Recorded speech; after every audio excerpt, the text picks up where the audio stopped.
It's Monday, the 15th of July, 2024. Welcome to the Fast Five by Fear and Greed, where we give you the top 5 business stories you need to know in just 5 minutes. I'm Julian King, and good morning, Sean Aylmer. Good morning, Julian.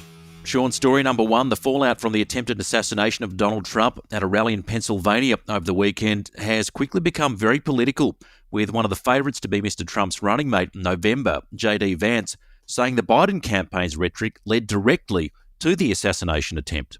The gunman apparently shot at the former president 8 times. One clipped the top of Mr. Trump's ear, sending him to the ground, quickly covered by Secret Service agents. Another killed a spectator, and 2 others at the rally were critically injured. On his own social media platform, Truth Social, Mr. Trump said he'd been shot with a bullet that pierced the upper part of his right ear.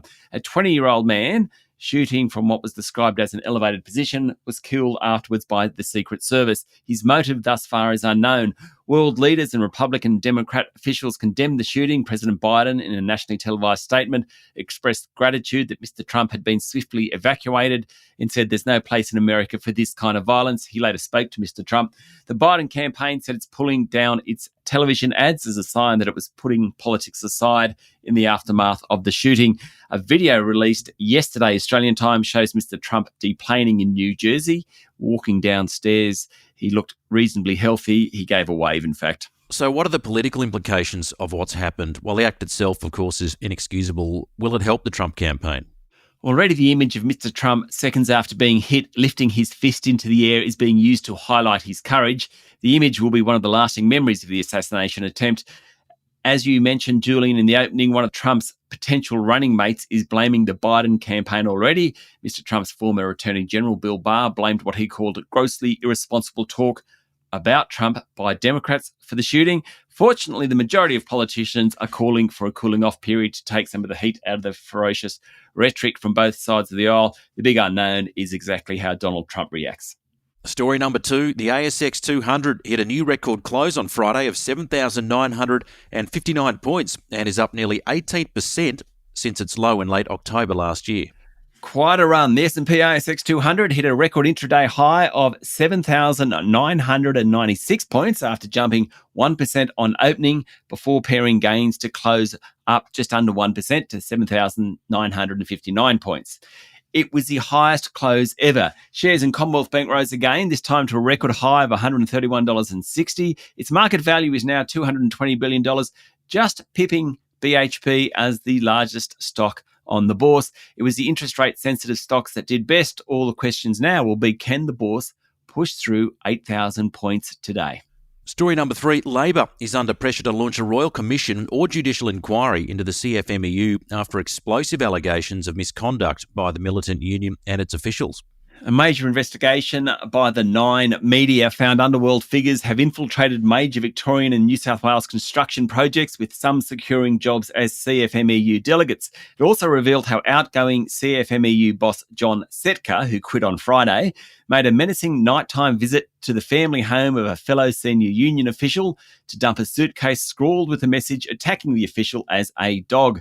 The allegations prompted Workplace Relations Minister Tony Burke to seek advice on options to take over the organisation or even deregister it. According to the AFR, business groups, including the Business Council of Australia, AI Group and the Australian Chamber of Commerce, have called on Labor to immediately launch an independent judge-led inquiry. Story number 4, school holidays and the winter months have put a dent in house sales, with the nation's preliminary clearance rate falling to 71% over the past week. Nearly 1,500 homes went to auction, which is actually a bit down on average.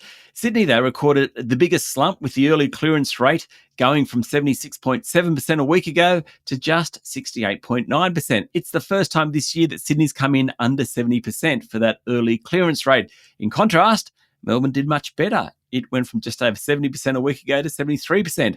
Brisbane's rate tumbled from 79% to less than 64%. Adelaide came in about as normal, 85%. Canberra, 64.5%. And story number 5, ResMed's US-based Mick Farrell made $47.5 million last year, topping the ranking of CEO pay among ASX-listed companies. Yeah, not bad. Coming in at number 2 is News Corp's Robert Thompson at $41.5 million. Then Greg Goodman from Goodman Group, Shamara Wickramanayaka from Macquarie, and Mike Henry from BHP. Now, those 5 in total earned $161 million last year. The annual study from the Australian Council of Superannuation Investors looks at realised pay rather than fixed pay. Now, realised pay includes salary, might have a bonus component in there, also the value of stock they're given. On average, CEOs earned more than 50 times the average Australian adult. Mind you, the median CEO pay actually fell last year from 3.93 million to 3.87 million. Don't feel too sorry for them though, Julian. I think they probably earn enough. Almost as much as you, Sean. Almost. That's it, the top 5 business stories in 5 minutes. Thank you, Sean. Thank you very much, Julian. It's Monday the 15th of July 2024. Remember to hit follow on the podcast, and if 5 minutes isn't enough, then find our longer podcast called Fear and Greed on your podcast platform. I'm Julian King, and that was the Fast 5 by Fear and Greed. Have a great day.